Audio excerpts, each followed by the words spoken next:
পরিবেশ সংরক্ষণ ও সবুজায়নের বার্তা ছড়িয়ে দিতে এক পের মাকে নাম স্লোগানকে সামনে রেখে সাব্রুম ক্রিকেট অ্যাসোসিয়েশনের উদ্যোগে শনিবার সাব্রুম কলেজ সংলগ্ন স্টেডিয়াম প্রাঙ্গণে এক বৃক্ষরোপণ কর্মসূচির আয়োজন করা হয়।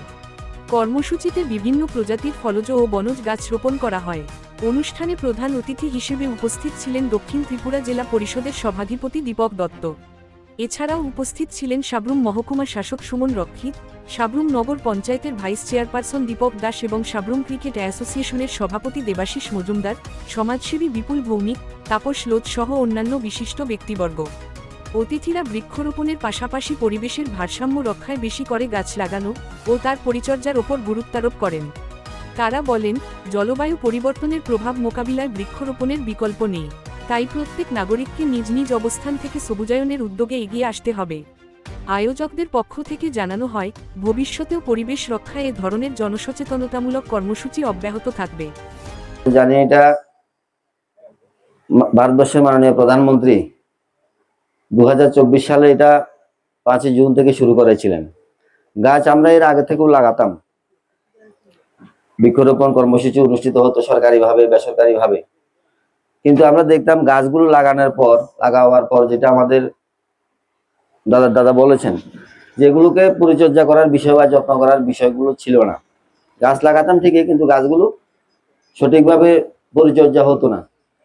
মাননীয় প্রধানমন্ত্রী এক পের মা কি নাম এই স্লোগানটা উঠানোর উদ্দেশ্য হলো, আমি যখন আমার মায়ের নামে একটা গাছ লাগাবো, তখন কিন্তু ও যে আগে যেটা বললাম যে পরিচর্যার অভাব ছিল বা গাছকে যে কোনোভাবে আমরা লাগিয়ে ফেলতাম, পরিচর্যা ছিল না। মায়ের নামে যখন আমি একটা জিনিস করব, তখন এটা ঠিক আমার মায়ের নামে যেহেতু লাগাবো, আমি এটাকে যত্ন পরিচর্যা করার বিষয় তখন আমার মাথায় আসবে। যেহেতু আমার মায়ের নামে লাগিয়েছি, গাছটা যদি ক্ষতি হয়, তখন কিন্তু আমার যে মায়ের নামে লাগিয়েছি, আমার মায়ের নামে এটা প্রশ্ন চিহ্ন এসে যাবে।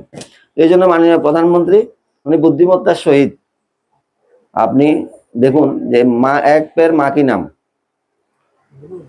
এই 2024 সালে যেটা চালু করেছেন, এখন বর্তমানে সারা ভারতবর্ষের পাশাপাশি আমাদের এই রাজ্যেও আমরা প্রতিটি প্রোগ্রামে, এখন আপনারা লক্ষ্য করবেন প্রতিটি অনুষ্ঠানে আমরা গাছ লাগানোর কথা ভাবি। কারণ আমরা গাছ লাগাবার উদ্দেশ্য হলো, দেখুন আমাদের বর্তমান প্রযুক্তি যুগে বিভিন্ন কলকারখানা ইন্ডাস্ট্রি থেকে রাস্তাঘাট প্রচুর পরিমাণে হচ্ছে। তো এতে করে কি হচ্ছে, প্রচুর পরিমাণে গাছ আমরা ধ্বংস করে ফেলছি।